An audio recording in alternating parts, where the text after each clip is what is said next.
Yo creo que el tema de la parada intrahospitalaria es un tema importante, trascendente, que nos genera no solamente tensión, sino en ocasiones, como diría aquel, que se nos vea el culo, con lo cual tenemos que evitar esas situaciones porque esto es un hospital y no es con perdón, una fábrica de chorizos. Con lo cual tenemos que tener claro y articulado perfectamente cómo tenemos que responder a ese tipo de situaciones. Y yo creo que la sesión general de hoy va encaminada a esa cuestión, a esa planificación y a la ordenación de cómo hacemos para activar la parada intrahospitalaria. Silvia, cuando quieras. Hola, buenos días a todos. Muchas gracias por estar aquí tan temprano y muchas gracias también al servicio de docencia por contar con nuestro servicio, con el servicio de UCI para dar esta charla. Bueno, la charla, como sabéis, es sobre la atención a la parada intrahospitalaria y pretende ser de utilidad para la mejora de la atención al paciente que sufre una parada dentro del hospital, ¿vale? Tanto en planta como policlínico, hospital de día, etcétera. Sabemos que si esta atención es lo más correcta posible, pues mejorará no solo la supervivencia del paciente, sino su pronóstico neurológico, ¿vale? A largo plazo. Y sabemos que estas dos cosas dependen de nuestra actuación y de que ésta sea lo más correcta, rápida y coordinada posible. A ver. Sí. La atención a la parada, tanto en el ámbito extrahospitalario como en el intrahospitalario, pues evoluciona constantemente y reflejo de ello son las publicaciones de las guías de RCP que se van actualizando de forma constante. Las últimas guías publicadas por la RC, por la Sociedad Europea de Resucitación, pues se publicaron este año pasado. Vale. En ella se describe, dentro del ámbito de la parada intrahospitalaria, que la incidencia de esta en Europa, porque son guías europeas, se sitúa entre el 1,5 y 2,8 por cada 1.000 ingresos hospitalarios, ¿vale? Y los factores principales que se asocian con la supervivencia son el ritmo inicial del paciente, el lugar de detección de esta parada y el grado de seguimiento por parte de los profesionales en el momento de la parada. ¿Vale? Las tasas de supervivencia siguen siendo bajas y se encuentran en torno al 15, 30, 34% dependiendo del centro que lo describa. En cuanto a los resultados a largo plazo, es decir, los pacientes que sobreviven, estos resultados son referidos a resultados neurológicos. La recuperación del paciente con un grado de autonomía aceptable depende de los centros y incluso de los países, porque existe una disparidad en cuanto a los protocolos de retirada de medidas de soporte vital en pacientes que sufren una situación neurológica muy desfavorable. Así, en los países donde no se practica esta retirada de forma habitual, los resultados neurológicos deficientes son bastante frecuentes, llegan hasta un 50% de pacientes que quedan en un estado vegetativo persistente. Y los factores que influyen en este pronóstico neurológico, no solo en la supervivencia tras una parada, los podemos dividir en los que dependen del paciente y en los que nosotros no podemos actuar, digamos, como son la edad, las comorbilidades previas y el ritmo inicial de presentación de la parada, si es desfibrilable o no. Y luego están los que dependen de la actuación nuestra, que son los que podemos modificar, y que son la rapidez de la asistencia, la calidad de esta asistencia y el tiempo que tardemos en restablecer la circulación espontánea. Las nuevas recomendaciones de la RC hacen muy especial incidencia en la organización de la parada cardíaca en el hospital. Los sistemas, describen claramente que los sistemas hospitalarios tienen que tener como objetivo el reconocimiento de la parada, el inicio inmediato de la RCP y la desfibrilación precoz como objetivo y además con un tiempo máximo de 3 minutos. Para conseguir este objetivo, todo el personal del hospital debe ser capaz de reconocer rápidamente la parada cardíaca, pedir ayuda, iniciar la RCP y desfibrilar. ¿Vale? También describen que todos los hospitales deberían tener un número de teléfono estándar de parada cardíaca para que la activación del protocolo sea lo más rápidamente posible. Para conseguir todo esto debe existir un equipo estandarizado de reanimación y organizado que debe estar además formado con cursos acreditados de soporte vital avanzado, y estos deben repetirse de forma periódica para que el personal recuerde todas las cosas que tiene que hacer, ¿vale? Tiene que adquirir una serie de habilidades y conocimientos. Es importante que el equipo se divida en una serie de roles con unas actuaciones claras para cada uno de los miembros del equipo, y también es importante que exista un material de reanimación repartido por el hospital que esté estandarizado y que además se revise de forma periódica. En nuestro hospital, desde el año 2019, existe un protocolo de reanimación cardiopulmonar que se elaboró gracias a varios servicios, ¿vale? Es un equipo multidisciplinar, entre ellos la UCI con nuestro compañero Carlos Albacete, y que tenemos disponible en la zona de calidad de la página de ARRINET, ¿vale? De la intranet del hospital.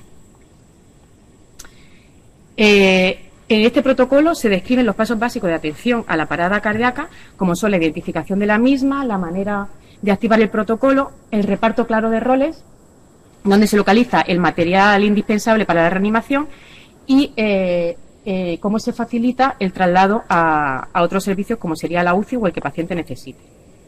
Este es el esquema básico de la actuación en la parada cardiorrespiratoria en el Hospital General, ¿vale? Hay varios protocolos dependiendo de la zona del hospital en que nos encontremos, pero todos son básicamente lo mismo, ¿vale? Se describe una serie de roles claros con unas actuaciones que tiene que realizar cada uno de los roles y un tiempo máximo de actuación. Como veis, también tiene abajo un casillero de dónde se localiza el desfibrilador más próximo, ¿vale? Estos esquemas deberían estar en todos los carros de paradas de los controles de enfermería de las plantas, ¿vale? Bueno, de las plantas o del policlínico y del maternal, infantil, etcétera, ¿vale? Es bastante claro, pero es verdad que hay que pararse un poco a leérselo, ¿vale? El reparto de roles. El reparto de roles es muy importante porque de este correcto reparto, de que quede claro qué tiene que hacer cada uno, pues depende que la reanimación se convierta en un caos, porque sabemos que la reanimación cardiopulmonar es el momento en que un paciente se para en el hospital, es el momento de más estrés y, por tanto, puede acumularse errores, ¿vale? Si se retrasa la actuación, se acumulan errores. Y si, en cambio, nuestra asistencia es correcta, ordenada y coordinada, pues seremos más eficaces. Esto redundará, por supuesto, en la supervivencia del paciente.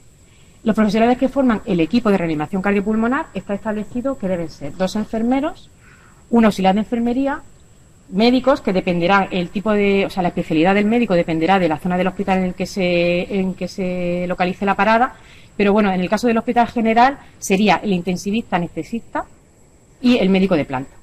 Y por supuesto un celador que es el que nos tiene que facilitar el traslado del paciente. En las nuevas guías de resucitación se establece claramente que se debe iniciar RCP básica en toda persona que no responde a estímulos y que tiene una respiración ausente o anormal, ¿vale? Una respiración lenta, dificultosa, en la que tenemos dudas, una respiración agónica, también se debe considerar un signo de parada, ¿vale? Para no retrasar el inicio de la RCP. Porque sabemos que la falta o el retraso en el reconocimiento pues redunda en la supervivencia del paciente. En todas las plantas no, la verdad esto lo hablaré ahora, pero el reparto de roles hay una serie de carteles que se han repartido por las plantas y la verdad es que no hay una unificación en cuanto a estos carteles, pero bueno, existe uno que es este que está muy claro de la actuación en la parada y el reparto de los roles en los enfermeros y auxiliares de la planta, ¿vale? Aquí yo creo que lo explica muy claro. El primer profesional que debe identificar la parada e iniciar la reanimación cardiopulmonar básica es el enfermero, que se llamaría el enfermero 1, ¿vale? Hay 2 enfermeros y un auxiliar. Pues el enfermero 1 es el que está a pie del paciente, identifica la parada cardiorrespiratoria, da la voz de alarma y comprueba la vía aérea e inicia el soporte vital básico, ¿vale? Esto es lo primero que hay que hacer.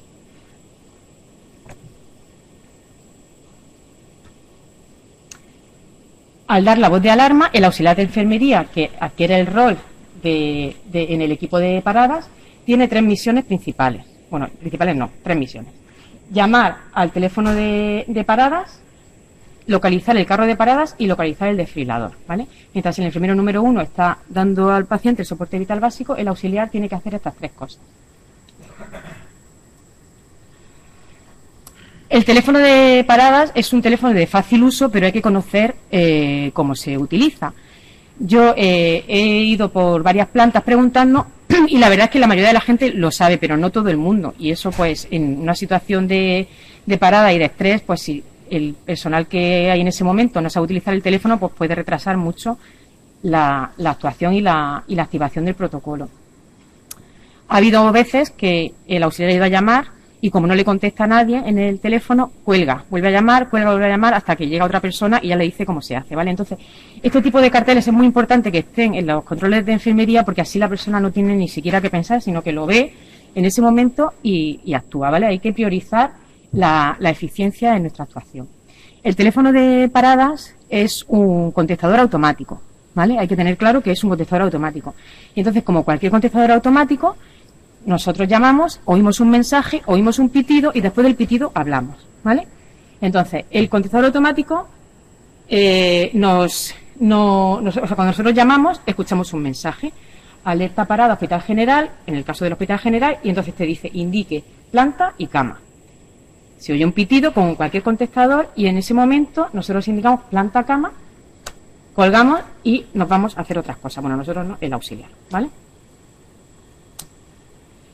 Los teléfonos, como ya he indicado, el del hospital general es el 2211 y en el resto de alas del hospital pues hay un número de teléfono específico, ¿vale? El auxiliar, una vez que ha realizado esa llamada de forma correcta, pues ya se tiene que poner a buscar el carro de paradas y el desfibrilador. Carros de paradas hay en todos los controles de enfermería. Estos carros de paradas se revisan de forma periódica, tampoco existe, la verdad, una unificación en cuanto a cuándo se revisan.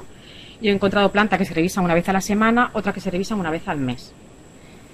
Pero bueno, sí que todos los carros de paradas deben tener un material mínimo estandarizado que además lo sirve el servicio de farmacia en unas bolsas.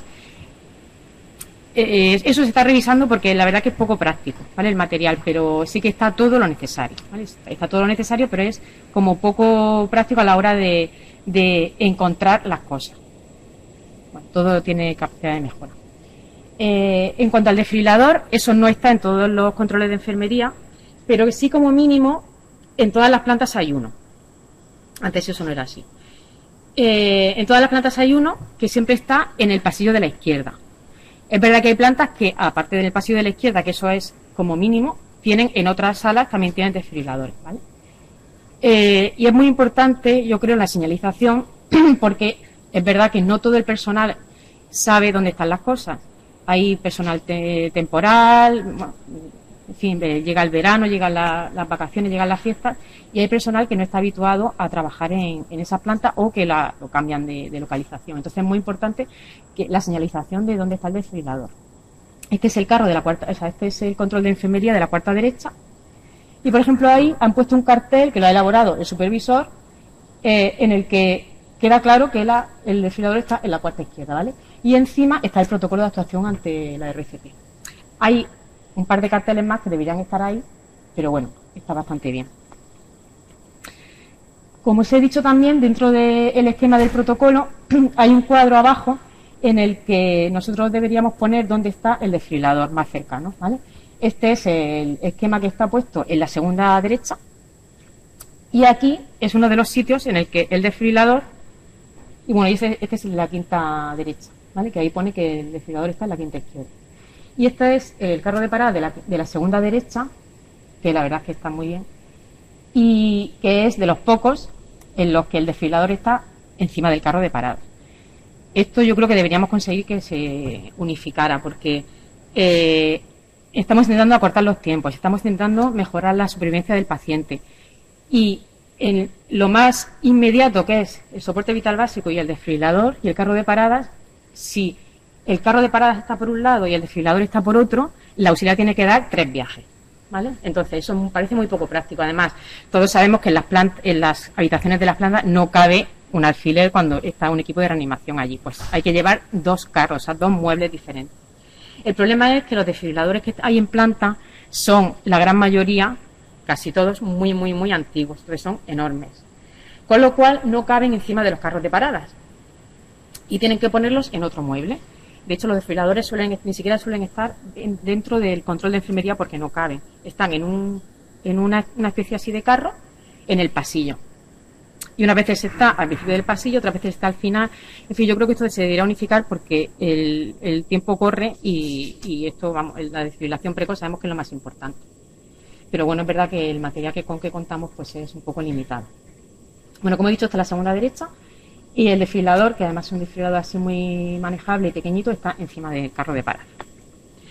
La señalización, pues, a mí me parece muy importante. Eso no sé lo que es.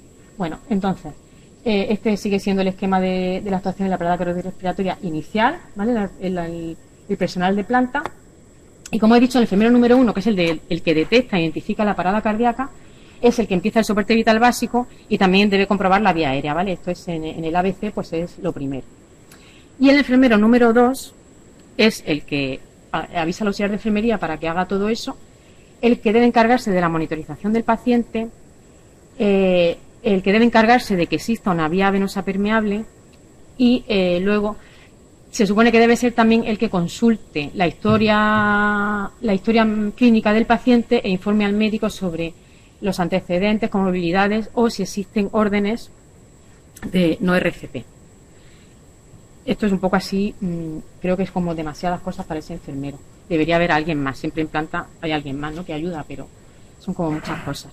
En este punto me gustaría resaltar también que igual que es importante la atención rápida al paciente, ¿vale?, que sufre una parada, pues a mí me parece que igual de importante es la identificación clara de aquellos pacientes en los que por su patología, situación basal, incluso voluntad propia del paciente, no está indicado iniciar una reanimación cardiopulmonar. ¿Vale? Esto es verdad que la mayoría de las veces no está indicado en la historia y sería importante. Si esto se indicara con más frecuencia, pues evitaríamos tanto un sufrimiento innecesario a los pacientes, que no son subsidiarios de RCP, un sufrimiento emocional a sus familiares y, por supuesto, un innecesario uso de recursos, tanto profesionales como materiales. Bueno, en cuanto al soporte vital básico que inicia el enfermero, pues como ya sabemos son las compresiones torácicas y las ventilaciones, ¿vale?, que deben hacerse una cadencia 32, iniciando siempre las compresiones torácicas, ¿vale?, en un número de 30. Y no solo vale esto, sino que además, siendo profesionales sanitarios, debemos hacer una reanimación básica correcta. Las compresiones correctas, ¿cuáles son? Pues aquellas que son entre 100 y 120 por minuto, que se deprime el tórax 5 centímetros, pero no más de 6, o sea, mínimo 5, pero no más de 6, ¿vale?, para no provocar fracturas costales, en la que se produce una descompresión completa, es decir, que no nos quedamos apoyados en el tórax y, si puede ser, sobre una superficie firme, ¿vale?, para que sea más eficaz. En cuanto a la ventilación, bueno, pues siempre se dispone de un ambú en el carro de paradas y sería muy útil que se utilizaran cánulas de Guedel para que el aire oxigenado pasara a los pulmones de forma correcta. Siempre tiene que existir, como he dicho, un ambú, una cánula de Guedel y, por supuesto, una fuente de oxígeno, ¿vale? Lo ideal sería que la ventilación con ambú se hiciera por 2 personas, porque el aislamiento la adaptación de la mascarilla del ambú a la cara del paciente para que el aire pase de forma eficiente a los pulmones, pues se hace mejor con 2 manos. Entonces lo ideal sería que uno agarrara la mascarilla y otro la bolsa autoinflable, ¿vale? Eso sería lo ideal. Una vez que se está realizando el soporte vital básico y se ha activado el protocolo, pues hay un momento que llegan los médicos, ¿vale? Y estos son los que van a iniciar el soporte vital avanzado, que incluye la desfibrilación precoz, la RCP avanzada, la toma de decisiones, ¿vale?, y la indicación de los fármacos si precisara. En cuanto a la decisión de intubación, pues si se requiere el aislamiento de la vía aérea en el proceso de la reanimación cardiopulmonar, pues sabemos que se debe intubar, ¿vale? Las pausas, también sabemos que las pausas... Perdón. En el masaje cardíaco, para realizar la intubación, no deben exceder de 5 segundos. Por lo tanto, está claro que el que debe realizar la intubación es aquel profesional que tiene las habilidades necesarias y que tiene una tasa de éxito muy elevada, ¿vale? Entonces, si una persona, si uno de los médicos que está atendiendo la parada piensa que en intubar, pero no tiene la experiencia necesaria, es mejor para el paciente que se haga un correcto masaje y una correcta ventilación con ambú antes que realizar pausas para intubar, ¿vale? Ese trabajo se debe dejar a los que tienen experiencia.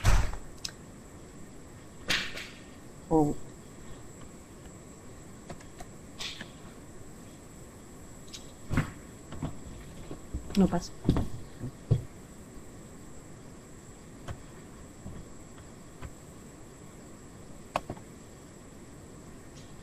¿Ahora?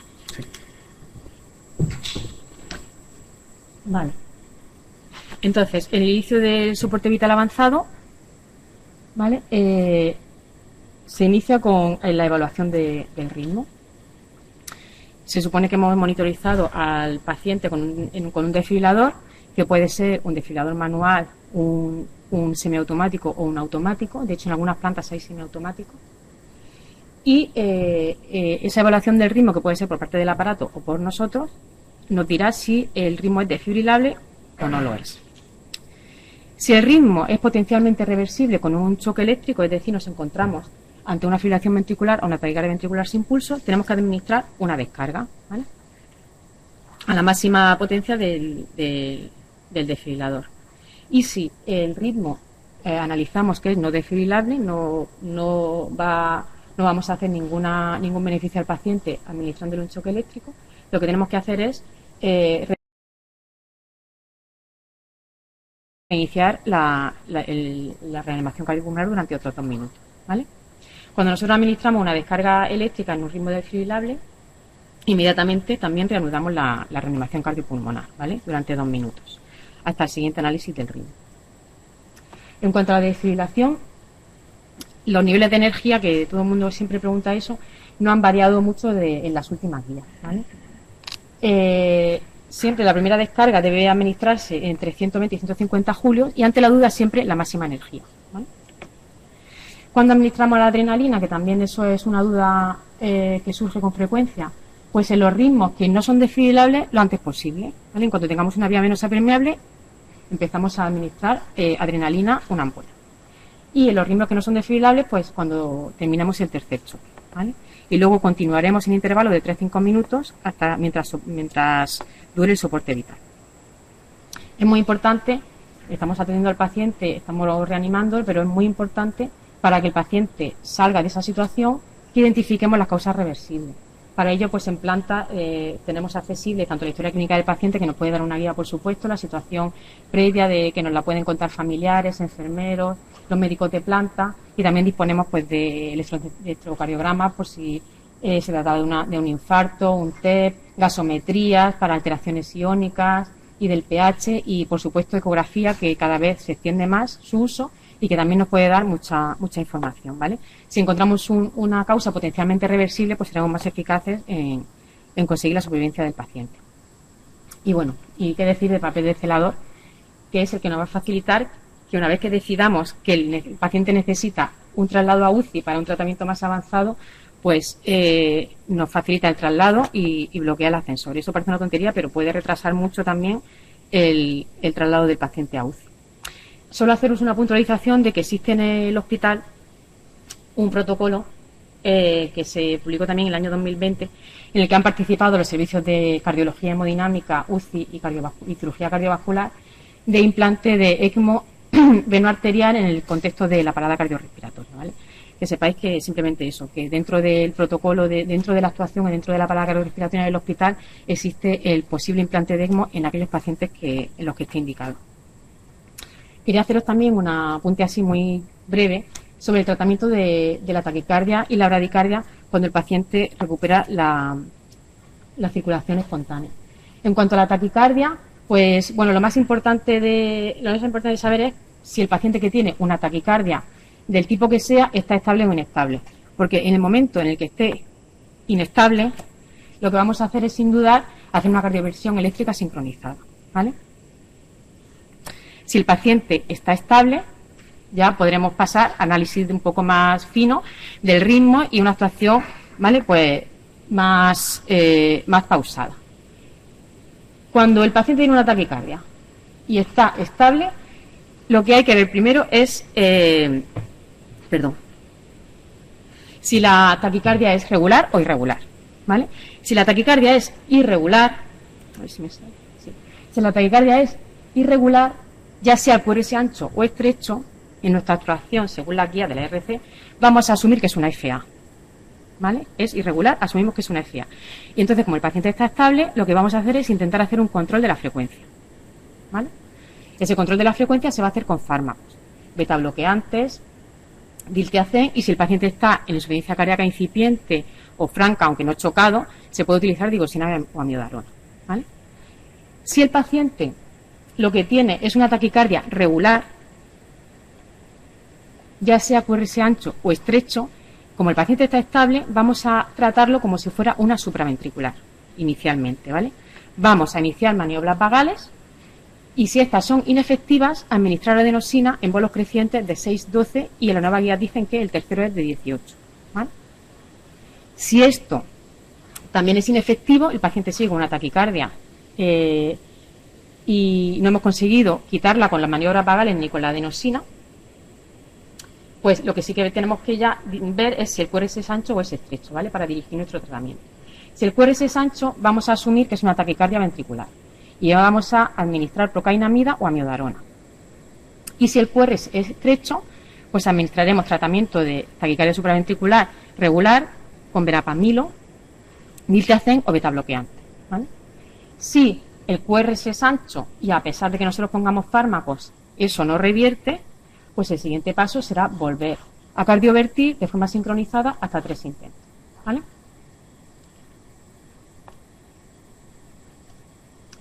Si el paciente sale de la parada en bradicardia, pues lo mismo, tendremos que ver si está estable o inestable, ¿vale? Para ver la rapidez de nuestra actuación, cuánta tiene que ser. Si el paciente está inestable, pues administraremos atropina 500 microgramos, ¿vale? Intravenoso. Si la respuesta no es satisfactoria, volveremos a administrar atropina a intervalos de 3-5 minutos hasta un total de 3 miligramos. Y si con esto no conseguimos nada, pues evaluaremos el uso de otros tratamientos, ¿vale? Incluso un marcapasos transcutáneo si el paciente lo necesita. Si el paciente no está inestable, pues podemos observarlo y trasladarlo a la zona donde se considere.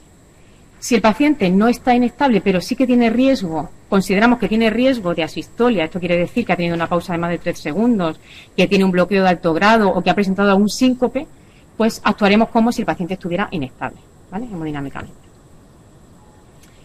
Y esto lo pongo porque es que me parece importantísimo que el celador esté presente y nos ayude a trasladar al paciente.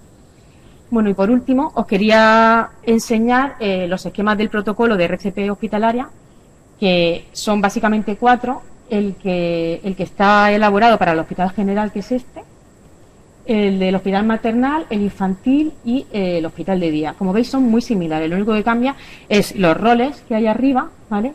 Pero que bueno, que está muy bien organizado. En el caso de aquí, como veis, del Hospital de Día, el médico de primera llamada es el hematólogo-oncólogo, ¿vale? Y los tiempos son siempre los mismos y cada uno tiene unos roles claros que debe cumplir. Los teléfonos ahí en rojo que se ven muy bien. Y bueno, aquí mi presentación termina. Ahora quería dar paso a María Granados, que es nuestra R4 de Medicina Intensiva, que os va a hablar un poco de la RCP adaptada al paciente con COVID-19. Muchas gracias.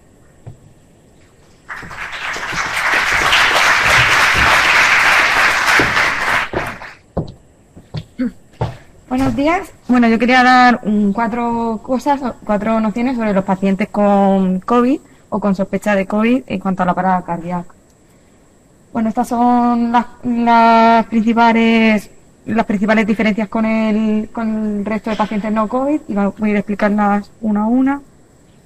Bueno, lo primero es que esta información está sacada de la misma guía que la ha sacado mi compañera y que además se refiere sobre todo a la publicación de 2020. Aquí hay diferentes dos tipos de EPI. Este sería para la transmisión por gotas, en el que recomienda que todo el personal lleve mascarilla quirúrgica, guantes, una bata de manga corta y una protección ocular con gafas o pantalla. Este sería el otro tipo de EPI que recomiendan, que es para cuando existe riesgo de transmisión aérea, que sería una mascarilla FPP2 o preferiblemente FPP3, una bata de manga larga, guantes y también una protección ocular con gafas o pantalla. Se recomiendan que estos kits estén como ya preparados previamente cerca del material de reanimación, y sobre todo el EPI que se recomienda en los pacientes, en los reanimadores con experiencia y que se van a situar sobre todo en la vía aérea. En la guía te ponen este pequeño esquema en el que, bueno, te dice que lo primero, cuando reconozcas al paciente que está en probable parada cardíaca, si el paciente no responde y no respira bien, pues no hay ni que abrir la boca ni acercarse, ni abrir la vía aérea ni acercarse a la boca del paciente. Se activaría el protocolo de parada igual que en el paciente no COVID. Y aquí recomiendan que si el paciente no tiene la vía aérea cubierta con una mascarilla, pues que se coloque una mascarilla quirúrgica o un pequeño paño. Lo siguiente sería aplicar el desfibrilador si el profesional que lo va a traer lleva un EPI de gotas, o sea, una mascarilla quirúrgica, los guantes, la pata corta y la protección ocular. Y antes de iniciar las compresiones torácicas, ya que estas tienen riesgo de generación de aerosoles, que se coloque un EPI de transmisión de vía aérea.